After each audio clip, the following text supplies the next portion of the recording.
ನೋಡ್ಕೊಂಡ್ರೆ ಒಳಗೆ ಹೋಗ್ಬಿಡ್ರಮ್ಮ ಅಪ್ಪಿ ನೋಡ್ಕೊಂಡ್ರೆ ಒಳಗೆ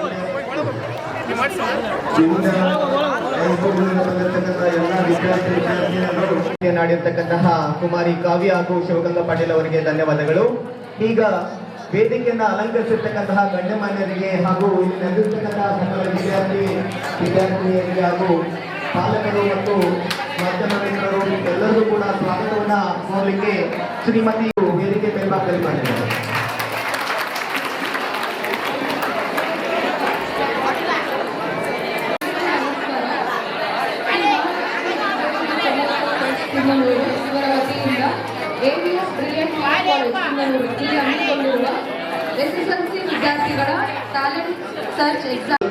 ವಿವಿಧ ಶಾಲಾ ಕಾಲೇಜುಗಳಿಂದ ಪ್ರೌಢಶಾಲೆಗಳಿಂದ ಬಂದಿರತಕ್ಕಂಥ ಎಲ್ಲಾ ವಿದ್ಯಾರ್ಥಿನಿಯರಿಗೆ ಮತ್ತು ಪಾಲಕರಿಗೆ ಮತ್ತು ಶಿಕ್ಷಕರಿಗೆ ಮೇಡಮ್ ಅವರಿಗೆ ಧನ್ಯವಾದಗಳು.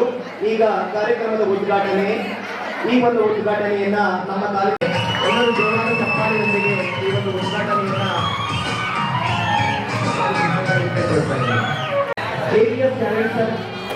ಬಂದಿರತಕ್ಕಂಥ ಎಲ್ಲ ವಿದ್ಯಾರ್ಥಿಗಳಿಗೆ ಪ್ರಾಸ್ತಾವಿಕವಾಗಿರ್ತಕ್ಕಂಥ ನುಡಿಯನ್ನು ನುಡಿಯಲಿಕ್ಕೆ ನಮ್ಮ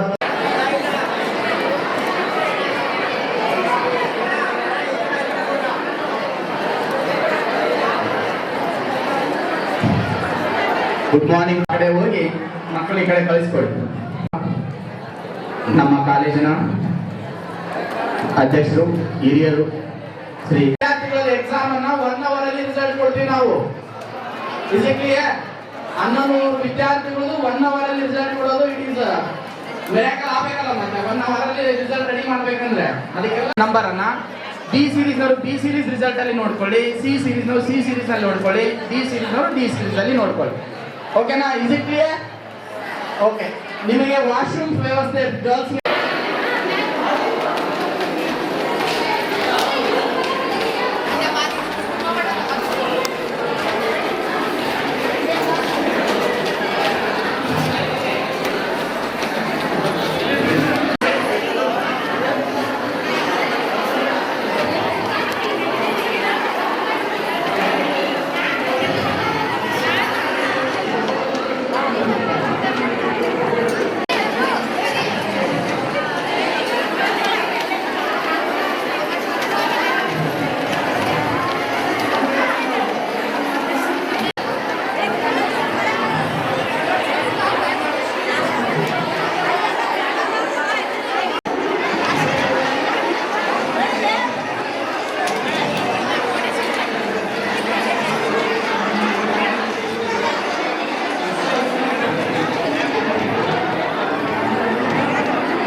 591 590 592 594 595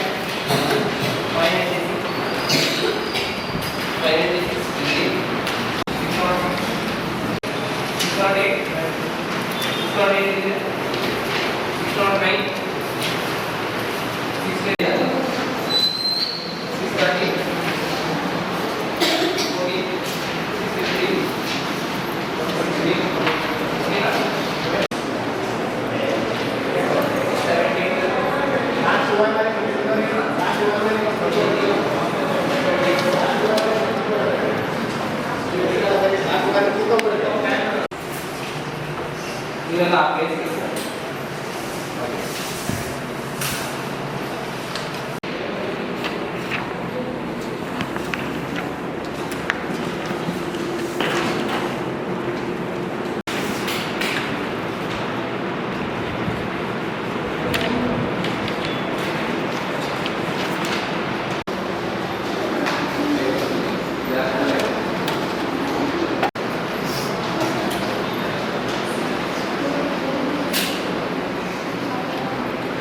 ವಯಸ್ಸನ್ನು ತಂದ್ಬಿಟ್ಟು ಬರೀಬೋದು. ಆನ್ಸರ್ಸ್ ಚೆಕ್ ಹಾಕ್ಬೇಕು ಅಂತ ಮೆನ್ಷನ್ ಮಾಡಿದ್ದಾರೆ. Okay, start to write OMR ಕಿತ್ತು ಲಾಸ್ಟ್ OMR ಇತ್ತು ತೆಗೆಯೋದು ಎಲ್ಲರೂ ಓಎಂ ಅಷ್ಟೇ. ಲಾಸ್ಟ್ OMR ಕಿತ್ತು ಕಿತ್ಕೊಂಡೆಲ್ಲ ಗಿಡದಲ್ಲಿ ಯಾರು ಹೇಳೋದು ಲಾಸ್ಟ್ OMR ಓಎಂ ಶೀಟ್ ಅಲ್ಲಿ ಇದು ಮಾಡಿ ಹೆಸರು ರಚಿತ ಬಗ್ಗೆ ಪ್ಲೀಸ್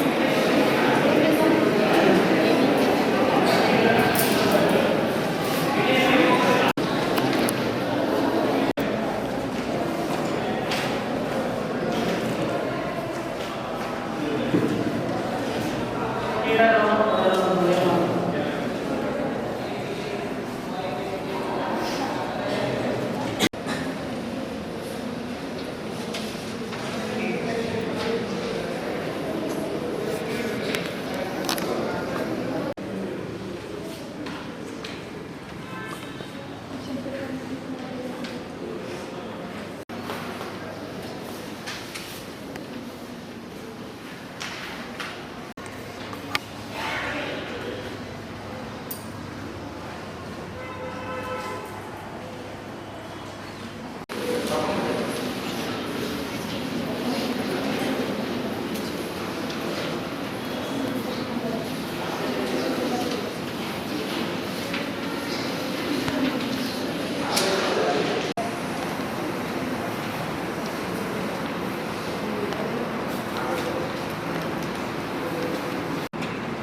ಎಕ್ಸಾಮ್ ಸ್ಟಾರ್ಟ್ ಆಗ್ತವೆ.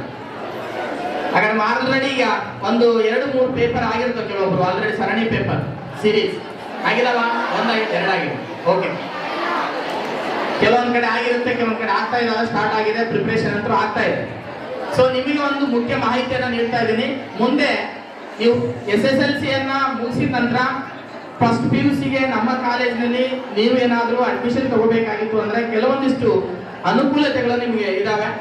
ಅದರಲ್ಲಿ ಈಗ 95 SSLC ಯಲ್ಲಿ 95ಕ್ಕಿಂತ ಹೆಚ್ಚು ಅಂಕಗಳನ್ನು ಪಡೆದಂತ ಮೊದಲ 10 ವಿದ್ಯಾರ್ಥಿಗಳಿಗೆ, ಅಂದ್ರೆ ಮೊದಲ ಬಂದಂತ ಆದ್ಯತೆ ಆಧಾರದ ಮೇಲೆ, ಫಸ್ಟ್ ಕಮ್ ಫಸ್ಟ್ ಸರ್ವ್ ಅನ್ನೋ ಆದ್ಯತೆ ಮೇಲೆ ಅವರಿಗೆ ಕೇವಲ ನಾವು 10,000 rupees ಫೀಸ್ ಅನ್ನು ಮಾತ್ರ, ಗೌರ್ಮೆಂಟ್ ಫೀಸ್ ಅನ್ನು ತಗೊಂಡು ಅಡ್ಮಿಷನ್ ಹಾಕೊಳ್ಳಿಕ್ಕೆ ಈ ವರ್ಷ ನಿರ್ಧಾರ ಮಾಡಿದೀವಿ. 10 ವರ್ಷದ ಒಂದು ನಾವು ಕಾಲಘಟ್ಟದಲ್ಲಿ ಇರೋದ್ರಿಂದ ನಮ್ಮ ಕಾಲೇಜ್ ಇದನ್ನ ಆಡಳಿತ ಮಂಡಳಿಯವರು ಇದನ್ನ ಒಂದು ಯೋಚನೆ ಮಾಡಿ ಇದನ್ನ ಅನೌನ್ಸ್ ಮಾಡ್ಲಿಕ್ಕೆ ಹೇಳಿದ್ದಾರೆ. ಹಾಗಾಗಿ ವಿದ್ಯಾರ್ಥಿಗಳೇ, 95ಕ್ಕಿಂತ ಹೆಚ್ಚು ಅಂಕಗಳನ್ನು ಪಡೆದಂತ ವಿದ್ಯಾರ್ಥಿಗಳಿಗೆ ಕೇವಲ 10,000 ರೂಪಾಯಿ. ಯಾಕಂದ್ರೆ ಬೇರೆ ಕಡೆ ಹೋದ್ರೆ ನಿಮಗೆ ಲಕ್ಷಾನುಗಟ್ಟಲೆ ಫೀಸ್ ಇದೆ, ಲಕ್ಷಗಟ್ಟಲೆ ಫೀಸ್ ಇದೆ. ಬೇರೆ ಲೋಕಲ್ ಅಲ್ಲಿ ಹೋದ್ರೆ 80,000 70,000 ಫೀಸ್ ಇದೆ.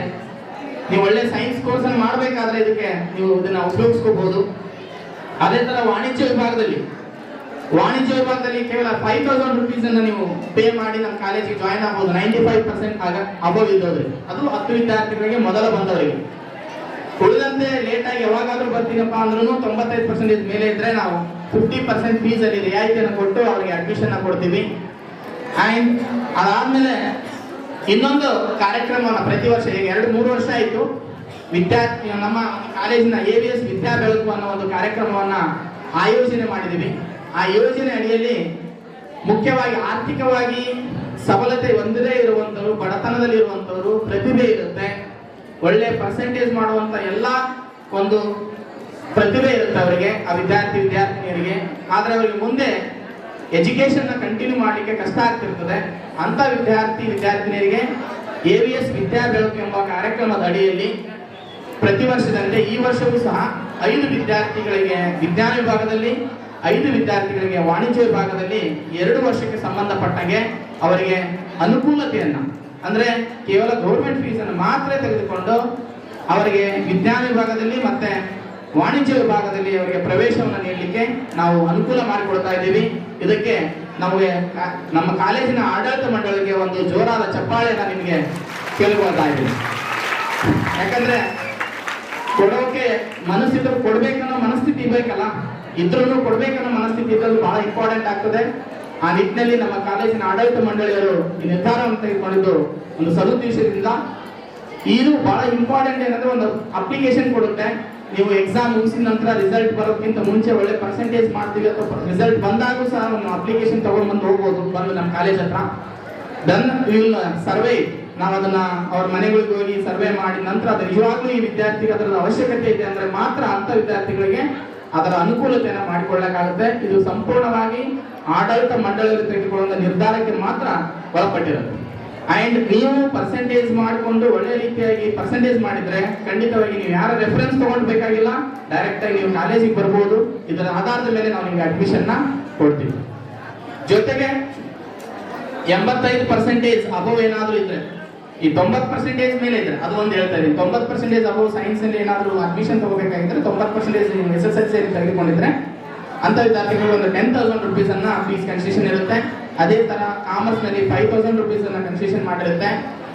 ದೆನ್ 85% ಅಬೋವ್ ಇದ್ರೆ 5,000 rupees. ಅದೇ ತರ ವಾಣಿಜ್ಯ ವಿಭಾಗದಲ್ಲಿ ಒಂದು 3,000 rupees ಅನ್ನ ನಾವು ಫೀಸ್ ಅಲ್ಲಿ ಕನ್ಸೆಷನ್ ಮಾಡ್ತೀವಿ. ಇದು ನಿಮ್ಮ ಗಮನಕ್ಕೆ ಇರಲಿ. ಇಲ್ಲಿ ಇದು ಯಾಕೆ ಹೇಳ್ತಾ ಇದೀವಿ ಅಂದ್ರೆ ಎಷ್ಟೋ ವಿಷಯಗಳು ನಿಮ್ಗೆ ಗೊತ್ತಿರೋದಿಲ್ಲ, ಎಷ್ಟೋ ವಿಷಯಗಳನ್ನ ನೀವು ಮರೆಮಾಚಿರ್ತೀರಿ, ನಿಮಗೆ ಅದ್ರ ಬಗ್ಗೆ ಮಾಹಿತಿ ಇರೋದಿಲ್ಲ. ಇದು ನಿಮಗೆ ಕ್ಲಾರಿಟಿ ಇಲ್ಲ ಅಂತ ಹೇಳ್ತಾ ಇದೀವಿ. SSLC ಅನ್ನೋದು ಹೆಂಗೆ ನಾವು ಒಂದು ಟರ್ನಿಂಗ್ ಪಾಯಿಂಟ್ ಅಂತೀವಿ, ಪ್ರತಿ ಹಂತಕ್ಕೆ PUCನೂ ಅದೇ ಒಂಥರ ಒಂದು ಟರ್ನಿಂಗ್ ಪಾಯಿಂಟ್ ಲೈಫ್ ಡಿಸಿಷನ್ಗೆ. ಅದಕ್ಕೆ ಆ ನಿರ್ಧಾರವನ್ನ ಸರಿಯಾದ ರೀತಿಯಲ್ಲಿ ತೆಗೆದುಕೊಳ್ಬೇಕಾಗತ್ತೆ. ನಿಮ್ಮ ಸೀನಿಯರ್ಸು, ನಿಮ್ಮ ಟೀಚರ್ಸು ಅವರೆಲ್ಲ ಅಭಿಪ್ರಾಯಗಳನ್ನ ನೀವು ಕೇಳ್ಕೊಳ್ಳಿ. ನಾವೇನು ಕಾಲೇಜಿನ ಒಂದು ಹೇಳಿದ ಹಾಗೆ ಮಾಡಬೇಕಾಗ್ತದೆ, ಅಷ್ಟನ್ನ ನಾವು ಮಾಡ್ತೀವಿ. ಅದು ಮಾತ್ರ ಖಂಡಿತ ನಿಮಗೆ ಕೊಡುವಂತ ಭರವಸೆ ಅಂತ ಹೇಳ್ತಾ, ದೂರದಿಂದ ಬಹಳಷ್ಟು ದೂರದಿಂದ ತಾವರಗೆರೆಯಿಂದ ಹಿಡಿದು ಈ ಕಡೆ ಮಾನ್ವಿಯವರೆಗೆ, ಈ ಕಡೆ ಕಾರಟಗಿಯಿಂದ, ಸಿರುಗುಪ್ಪದಿಂದ, ಬೇರೆ ಬೇರೆ ಕಡೆಯಿಂದ ವಿದ್ಯಾರ್ಥಿನಿಯರು ಬಂದಿದ್ದೀರಿ. ನಮ್ಮ ಕರೆಗೆ ಹೋಗೊಟ್ಟು ಈ ಒಂದು SSLC ಎಕ್ಸಾಮ್ ನಲ್ಲಿ ಟ್ಯಾಲೆಂಟ್ ಸರ್ಚ್ ಎಕ್ಸಾಮ್ಗೆ ಭಾಗವಹಿಸಿರುವಂತ ಎಲ್ಲ ವಿದ್ಯಾರ್ಥಿಗಳಿಗೆ ಮತ್ತೊಮ್ಮೆ ನಮ್ಮ ಕಾಲೇಜಿನ ವತಿಯಿಂದ ತುಂಬು ಹೃದಯದ ಧನ್ಯವಾದಗಳನ್ನು ಹೇಳ್ತಾ, ನೀವೆಲ್ಲರೂ ಸಹ ಮುಂದೆ ಬರುವಂತ SSLC ಎಕ್ಸಾಮ್ ನಲ್ಲಿ ಈ ಒಳ್ಳೆ ರೀತಿಯಾದಂತ ಅಂಕಗಳನ್ನು ಪಡೆದು ನಿಮ್ಮ ತಂದೆ ತಾಯಿಗೆ, ನಿಮ್ಮ ಸ್ಕೂಲ್ಗೆ, ನಿಮ್ಮ ಊರಿಗೆ ನಿಮಗೆ ಭಯ ಇರೋದು. ನನಗೂ ಭಯ ಇತ್ತು, ನಾನು ಕನ್ನಡ ಮೀಡಿಯಂ. ಇಲ್ಲಿರ್ತಕ್ಕಂಥ ಎಲ್ಲ ಲೆಕ್ಚರ್ಸ್ ಕನ್ನಡ ಮೀಡಿಯಂ. ಹೌದು. ಆಮೇಲೆ ಇಲ್ಲಿ ಬಂದಿರತಕ್ಕಂಥ ಎಲ್ಲ ವಿದ್ಯಾರ್ಥಿನಿಗಳು ನೀವು ನೋಡ್ಬೋದು, ನಿಮ್ಮ ಸೀನಿಯರ್ಸ್ ಎಲ್ಲ ನಿಂತಿರೋದು. ಅದರಲ್ಲಿ 70% ಎಲ್ಲ ಕನ್ನಡ ಮೀಡಿಯಮೇ. ಆಮೇಲೆ ಬ್ಯಾನರ್ ಅಲ್ಲಿ ಫೋಟೋಗಳಿವೆ, ಅವೆಲ್ಲ ಕನ್ನಡ ಮೀಡಿಯಂ ಇಂದ ಬಂದಿರತಕ್ಕಂಥ ಹಳ್ಳಿ ಹುಡುಗರೆ, ನಿಮ್ಮ ಸ್ಕೂಲ್ ಹುಡುಗರೆ, ನಿಮ್ಮ ಸೀನಿಯರ್ಸ್ ಅದಾರ. ಹೌದು, ಅವರೆಲ್ಲ ಕನ್ನಡ ಮೀಡಿಯಮೇ. ಅವರು ಟಫ್ ಅಂತಾನೆ ಬಂದಿದ್ರು, ಬಟ್ ಟಫ್ ಅಂತ ಬೆಳಿಲ್ಲ. ಸೈನ್ಸ್ ಮಾಡಿದ್ರು, ನಮ್ಮ ಕಾಲೇಜಲ್ಲಿ ಮಾಡಿದ್ರು. ಒಳ್ಳೆ ಪರ್ಸೆಂಟೇಜ್ ತಗೊಂಡಿದ್ದಾರೆ. District first, district second, district third, CET NEET ಎಲ್ಲದರಲ್ಲೂ ರ್ಯಾಂಕ್ ಬಂದು ಬೇರೆ ಬೇರೆ ಕಡೆ ಹೋಗಿದ್ರು. ಒಂದು ಸೈನ್ಸ್ ಮಾಡಿದ್ರೆ ನಿಮ್ಗೆ ಯಾವ್ಯಾವ ಕೆರಿಯರ್ ಆಪ್ಷನ್ಸ್ ಇರುತ್ತೆ ಅಂತ ನಾ ಹೇಳ್ತೀನಿ. ಒಂದು ಇಂಗ್ಲಿಷ್ ಇಲ್ಲಿ ಬಂದಾಗ ನಿಮ್ಗೆ ಟಫ್ ಆಗಲ್ಲ, ಅದಕ್ಕೆ 100% ನಾವು ಗ್ಯಾರಂಟಿ ಕೊಡ್ತೀವಿ. ನಿಮ್ ಸೀನಿಯರ್ಸ್ ಇಲ್ಲದಾರ ಕೇಳ್ಕೊಂಡು ಹೋಗ್ರಿ, ಅವ್ರು ಗ್ಯಾರಂಟಿ ಕೊಡ್ತಾರೆ. ಹೌದಾ? ಅದು ನಿಮ್ ತಲೆಗೆ ತೆಗಿಬೇಕು. ನಾನು ಕನ್ನಡ ಮೀಡಿಯಮು, ನನ್ಗೆ ಸೈನ್ಸ್ ಸಂಬಂಧ ಇಲ್ಲ ಅನ್ನೋದು ತೆಗಿಬೇಕು. ನೀವು ಅರ್ಥ ಆಯ್ತಾ? ಸೊ ಇಲ್ಲಿ ಇಂಗ್ಲಿಷ್ ಮೀಡಿಯಂ ಅಂತಂದಾಗ ಕಂಪ್ಲೀಟ್ ಆಗಿ ನಾವೇನು ಇಂಗ್ಲಿಷಲ್ಲಿ ಹೇಳಲ್ಲ. ಇಲ್ಲಿ ನೀವು ಬಂದಾಗ ಕನ್ನಡ ಮೀಡಿಯಂ ಇಂದ ಬಂದಿರ್ತೀರಿ, ನಾವು ಕನ್ನಡ ಮೀಡಿಯಂ ಇಂದ ಬಂದಿರೋರಿಗೆ ಪಾಠ ಮಾಡಿರೋರು. ಹೌದಾ? ಯಾವ ರೀತಿ ನಾವು ಸ್ಟಾರ್ಟಿಂಗ್ ನಿಮ್ಗೆ ಇನಿಷಿಯಲ್ ಆಗಿ ಪಾಠ ಮಾಡ್ಬೇಕು ಅನ್ನೋದನ್ನ ಇಲ್ಲಿ ನಾವು ಹೇಳ್ಕೊಡ್ತೀವಿ. ನಾವು ಪಾಠ ಮಾಡಿ ನಿಮ್ಗೆ ಸೈನ್ಸ್ ನ ಅದಕ್ಕೆ ಅಡ್ಜಸ್ಟ್ ಆಗೋ ರೀತಿಯಾಗಿ ಮಾಡ್ತೀವಿ. ಸ್ಟಾರ್ಟಿಂಗ್ ನಿಮ್ಗೆ ಅದನ್ನ ಕಾಂಪ್ಲೆಕ್ಸ್ ಅಂತ ಹೇಳಲ್ಲ, ಡಿಫಿಕಲ್ಟ್ ಅಂತ ಹೇಳ್ಕೊಡಲ್ಲ. ಹೆಂಗೆ ನೀವು ಹಂತ ಹಂತವಾಗಿ ನಿಮ್ಗೆ ಅದನ್ನ ಅಡ್ಜಸ್ಟ್ ಆಗಿ ಮಾಡ್ತೀವಿ. ನೀವೇ ಒಂದು 3 ತಿಂಗಳಲ್ಲಿ ಅಡ್ಮಿಷನ್ ಮಾಡಿಸಿದ ಮೇಲೆ ನಿಮ್ಗೆ ಕನ್ನಡನೇ ಟಫ್ ಆಗುತ್ತೆ, ಇಂಗ್ಲಿಷೇ ಈಸಿ ಆಗುತ್ತೆ. ಆ ರೀತಿ ಇರುತ್ತೆ. ಸೊ ಒಂದು ಇಂಗ್ಲಿಷ್ ಅಲ್ಲಿ ಇರುತ್ತೆ ಅನ್ನೋದು ತೆಗಿಬೇಕು. ಇನ್ನೊಂದು ಟಫ್ ಅನ್ನೋದು ಅಲ್ಲೇ ಅಲ್ಲ. ಆಕ್ಚುಲಿ ಹೇಳ್ಬೇಕಂದ್ರೆ ಆರ್ಟ್ಸ್ ಟಫ್, ಕಾಮರ್ಸ್ ಟಫ್, ನಿಮಗೆ ಡಿಪ್ಲೊಮಾನು ಟಫ್, ಸೈನ್ಸ್ ಟಫ್. ಯಾಕಂತಂದ್ರೆ ಯಾವ ನೀವು ಮಾಡಿಲ್ಲ. ಹೌದಾ? ಆರ್ಟ್ಸ್ ಈಸಿನ ಹೆಂಗ್ ಹೇಳ್ತೀನಿ? Science tough,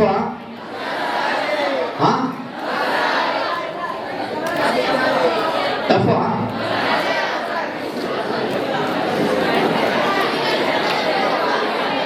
science tough no. Science tough ಈಸಿನ ಅಂತ ಗೊತ್ತಾಗ್ಬೇಕಂದ್ರೆ ಫಸ್ಟ್ ಅಡ್ಮಿಷನ್ ಮಾಡಿಸ್ಬೇಕು. ಹೌದಾ?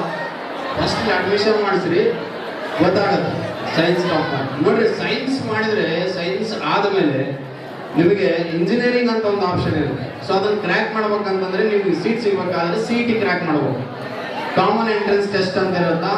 ಸೊ ಅಲ್ಲಿ ಅದನ್ನ ಕ್ರ್ಯಾಕ್ ಮಾಡ್ತೀವಿ. ಇಲ್ಲಿ ನಮ್ಮ ಕಾಲೇಜಲ್ಲಿ ಸೈನ್ಸ್ ಅಂತ ಬಂದಾಗ ಸೈನ್ಸ್ ಅಲ್ಲಿ ಫಿಸಿಕ್ಸ್, ಕೆಮಿಸ್ಟ್ರಿ, ಮ್ಯಾಥಮೆಟಿಕ್ಸ್, ಬಯಾಲಜಿ ಒಂದು ಸ್ಟ್ರೀಮ್ ಇದೆ, ಇನ್ನೊಂದು physics, chemistry, mathematics, computer science ಎರಡು ಸ್ಟ್ರೀಮ್ ಇದೆ.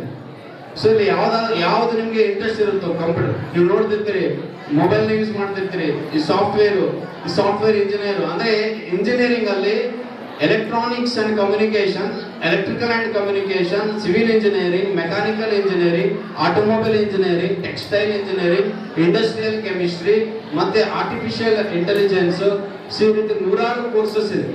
ಹೌದಾ? ನಿಮ್ಗೆ ಸಾಕಷ್ಟು ಅವಕಾಶಗಳಿರ್ತವೆ, ಎಲ್ಲದರಲ್ಲೂ ನೀವು ಸೇರ್ಬೋದು, ಎಲ್ಲದರಲ್ಲೂ ಲಕ್ಷಾನುಗಟ್ಟಲೆ ಸ್ಯಾಲ್ರಿ ನಿಮ್ಗೆ ಸಿಗುತ್ತೆ. ನೀವು ಸೈಂಟಿಸ್ಟ್ಗಳಾಗ್ಬೋದು, ಸೈನ್ಸ್ ಮಾಡಿ ನೀವು BSc ಮಾಡ್ಬೋದು, BSc ಬಯೋಟೆಕ್ನಾಲಜಿ, ಮೈಕ್ರೋಬಯಾಲಜಿ, ಆಮೇಲೆ ನೀವು BSc ಇಂಡಸ್ಟ್ರಿಯಲ್ ಸೈನ್ಸು, ಆಮೇಲೆ BSc ಅಲ್ಲಿ ಫುಡ್ ಸೈನ್ಸು, CPSAT ಅಂತ ಬರುತ್ತೆ, PCM ಅಂತ ಬರುತ್ತೆ, ಎಲ್ಲದಕ್ಕೂ ಒಳ್ಳೆ ಒಳ್ಳೆ ಕರಿಯರ್ ಆಪ್ಷನ್ಸ್ ಅದಾವೆ. ಸೈನ್ಸ್ ಮಾಡಿದ್ಮೇಲೆ ನೀವು ಮೆಡಿಕಲ್ ಮಾಡಬಹುದು. ಮೆಡಿಕಲ್ ಅಲ್ಲಿ MBBS ಬರುತ್ತಾ, BAMS, ಆಮೇಲೆ BDS ಡೆಂಟಲ್ ಸರ್ಜನ್ ಆಗ್ಬೋದು. ಇಷ್ಟೆಲ್ಲ ಅವಕಾಶ. ನೀವು ಇವನ್ನೆಲ್ಲ ಟರ್ಮ್ಸ್ ವರ್ಡ್ಸ್ ಕೇಳಿದ್ರೆ ನಿಮ್ಗೆ ಒಂಥರ ಇವೆಲ್ಲ ನಮ್ಗೆ ಸಂಬಂಧ ಇಲ್ಲಾರ್ದು ಅಂತ ಅನ್ಸ್ಬೋದು. ಇವೆಲ್ಲ ಟಫ್, ನಮ್ಗೆ ಬೇಕಾಗಿಲ್ಲ, ನಾ ಆರ್ಟ್ಸ್ ಮಾಡಿ ಇಲ್ಲೇ ಎಲ್ಲ ಇರ್ತೀನಿ ಅಂತ ಅನ್ಕೋಬಹುದು. ಬಟ್ ಇವು ಯಾವ ಟಫ್ ಅಲ್ಲ ಅಂತ ಹೇಳಿಕ್ ನಾನು ಇಲ್ಲಿರೋದು. ನೀವು ಮತ್ತೆ ನೀವು ಸೈನ್ಸ್ ಟಫ್ ಅಂತ ಕೇಳಿದ್ರೆ ಟಫ್ ಅಂತ ಹೇಳ್ತೀರಿ, ಯಾಕಂದ್ರೆ ನೀವು ಫಿಕ್ಸ್ ಆಗಿದೆ. ಹೌದಾ? ಕಣ್ಣು ಮುಚ್ಚಿ ನೀವು ಸೈನ್ಸ್ ಮಾಡಿ ಫೇಲ್ ಆದ್ರೂ ವ್ಯಾಲ್ಯೂ ಅದ. ನೆನ್ಪಿಟ್ಕೋರಿ, ಆರ್ಟ್ಸ್ ಅಲ್ಲಿ ಫೇಲ್ ಆದ್ರೆ ಮರೆದಿರಲ್ಲ, ಸೈನ್ಸ್ ಅಲ್ಲಿ ಫೇಲ್ ಆದ್ರೆ ಮರೆದಿರಲ್ಲ, ಬಟ್ ಫೇಲ್ ಆಗಲ್ಲ. 21 ಮಾರ್ಕ್ಸ್ ಬಂದ್ರೆ ಪಾಸ್ ಇದೆ, 30 ಮಾರ್ಕ್ಸ್ ನಾವು ಪ್ರಾಕ್ಟಿಕಲ್ ಅಲ್ಲಿ ಕೊಡ್ತೀವಿ. ಹೌದಾ? 30 ಮಾರ್ಕ್ಸ್ ಪ್ರಾಕ್ಟಿಕಲ್ ಇಂದ ಬರುತ್ತಾ? ಪ್ರಾಕ್ಟಿಕಲ್ ಅದು ಹುಡುಗರು ಆಟ ಇದ್ದಂಗೆ ಅದು ಮಾಡಿ ಮುಗಿಸ್ಬಿಡ್ತೇವೆ. 30 ಮಾರ್ಕ್ಸ್ ನಿಮ್ಗೆ ಬರುತ್ತಾ? ಆಮೇಲೆ ನಿಮಗೆ 70 ಮಾರ್ಕ್ಸ್ಗೆ ಥಿಯರಿ ಎಕ್ಸಾಮ್ ಇರುತ್ತೆ. 70 ಮಾರ್ಕ್ಸ್ಗೆ ಥಿಯರಿ ಎಕ್ಸಾಮು, ಅದರಲ್ಲಿ 21 ಮಾರ್ಕ್ಸ್ ಬಂದ್ರೆ ಸಾಕು. 21 ಮಾರ್ಕ್ಸ್ ನಿಮ್ಗೆ ಕಣ್ಣು ಮುಚ್ಚಿ ಬರುತ್ತೆ. ಯಾಕಂದ್ರೆ 15 ಮಾರ್ಕ್ಸ್ ಆಬ್ಜೆಕ್ಟಿವ್ ಇರ್ತಾವೆ, ಮಲ್ಟಿಪಲ್ ಚಾಯ್ಸ್ ಕ್ವಶನ್. ಅವರಲ್ಲಿ ಕಾಮರ್ಸ್ ಇದೆಯೋ ಅನ್ನುವಂತ ಒಂದು ಮಾಹಿತಿ.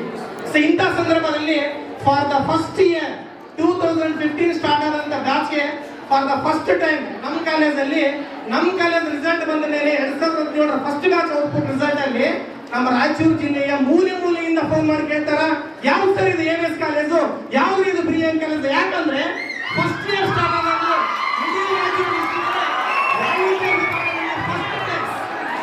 ವಾಣಿಜ್ಯ ವಿಭಾಗದಲ್ಲಿ ಫಸ್ಟ್ ಪ್ಲೇಸ್ ತಗೊಂಡಿರುವಂತ ಕಾಲೇಜು, ಫಸ್ಟ್ ಸ್ಟಾರ್ಟ್ ಆದಾಗಲೇ ವಾಣಿಜ್ಯ ವಿಭಾಗದಲ್ಲಿ ಫಸ್ಟ್ ಔಟ್ಪುಟ್ ಅನ್ನ ಡಿಸ್ಟ್ರಿಕ್ಟ್ ಫಸ್ಟ್ ಪ್ಲೇಸ್ ಅಲ್ಲಿ ಕೊಟ್ಟಿರುವಂತ ಕಾಲೇಜು.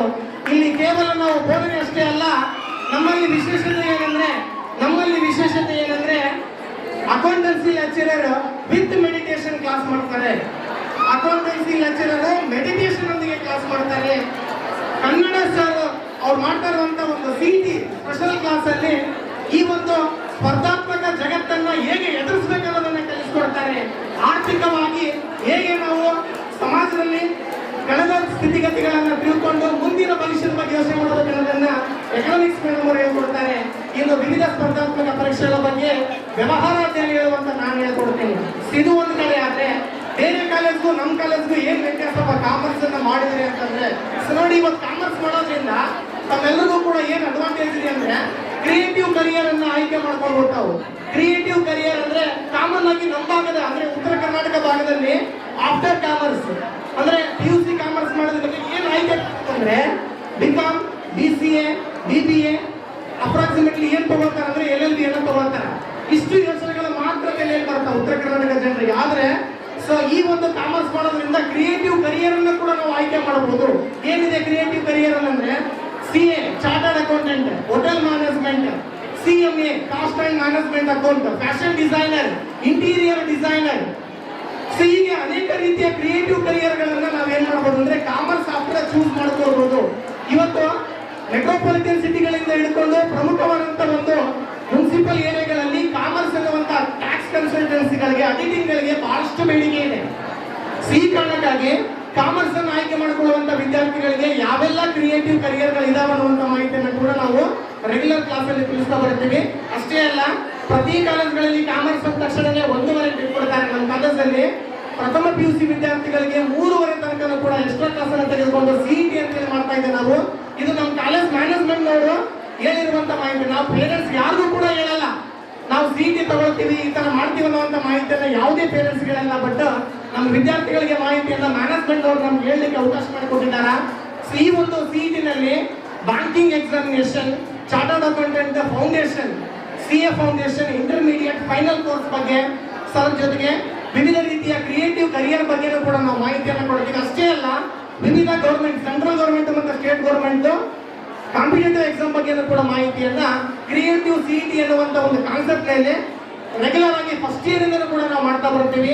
ಸೊ ಆಫ್ಟರ್ PUC ನಮ್ಮ ವಿದ್ಯಾರ್ಥಿಗಳು ಯಾರು ಕೂಡ ಮುಂದೆ ಕಾಮರ್ಸ್ ಮೇಲೆ ಚೂಸ್ ಮಾಡ್ಕೊಳ್ಳುವಂತ ಆಪ್ಷನ್ ಗೊಂದಲ ಮಾಡ್ಕೊಳ್ಬಾರ್ದು ಅನ್ನುವಂತ ಮಾಹಿತಿಯನ್ನು ನಾವು ಕೊಡ್ತಾ ಬರ್ತೀವಿ. ಇದು ರೆಗ್ಯುಲರ್ ಆಗಿನೂ ಕೂಡ ಕ್ಲಾಸಲ್ಲಿ ಹೇಳ್ತಾ ಬರುವಂತದ್ದಾಗಿರುತ್ತೆ. ಈ ಕಾರಣಕ್ಕೆ ಸೊ ಬೇರೆ ಒಂದು ಕಾಲೇಜ್ಗೆ ಕಂಪೇರ್ ಮಾಡಿದಾಗ ಕಾಮರ್ಸ್ ವಿದ್ಯಾರ್ಥಿಗಳಿಗೆ ಹೆಚ್ಚಿನ ಒಂದು ಒಲವು ನಮ್ಮ ಒಂದು ಕಾಲೇಜಲ್ಲಿ ನೀಡ್ತಾ ಇರೋದ್ರಿಂದ ಇಷ್ಟು ಮಾಹಿತಿಯನ್ನು ನಾವೇನ್ ಮಾಡ್ಬೋದು ಅಂದ್ರೆ ಕಾಮರ್ಸ್ ವಿದ್ಯಾರ್ಥಿಗಳಿಗೆ ಈ ವೇದಿಕೆ ಮೂಲಕ ನಾವು ತಿಳಿಸ್ಕೊಡ್ಬೋದು. ಇಷ್ಟೊತ್ತು ನನಗೆ ಸೊ ಅಷ್ಟೇ ಅಲ್ಲದೆ ನಮ್ಮ ಕಾಲೇಜಲ್ಲಿ ಪ್ರತ್ಯೇಕವಾಗಿ ಸೊ ಹಳ್ಳಿಯಿಂದ ಓಡಾಡಲಿಕ್ಕೆ ವಿದ್ಯಾರ್ಥಿಗಳಿಗೆ ತೊಂದರೆ ಆಗ್ತಾ ಇದೆ ಅಂತಂದ್ರೆ ಹಾಸ್ಟೆಲ್ ವ್ಯವಸ್ಥೆ ಕೂಡ ಇದೆ. ಪ್ರತ್ಯೇಕವಾಗಿ ಬಾಯ್ಸ್ಗೂ ಮತ್ತೆ ಪ್ರತ್ಯೇಕವಾಗಿ ಗರ್ಲ್ಸ್ಗೂ ಕೂಡ ಹಾಸ್ಟೆಲ್ ವ್ಯವಸ್ಥೆ ಕೂಡ ಇದೆ. ಸೊ ಹಾಸ್ಟೆಲ್ ವ್ಯವಸ್ಥೆ ಕೂಡ ಮತ್ತೆ ಲ್ಯಾಬ್ ಫೆಸಿಲಿಟಿ ಬಗ್ಗೆ ಈಗ ಆಲ್ರೆಡಿ ಸರ್ ಹೇಳಿದ್ದಾರೆ. ಪ್ರಾಕ್ಟಿಕಲ್ ಅಲ್ಲಿ ಯಾವುದೇ ರೀತಿಯಾದಂತಹ ಕಾಂಪ್ರಮೈಸ್ ಇಲ್ಲ. ಸೊ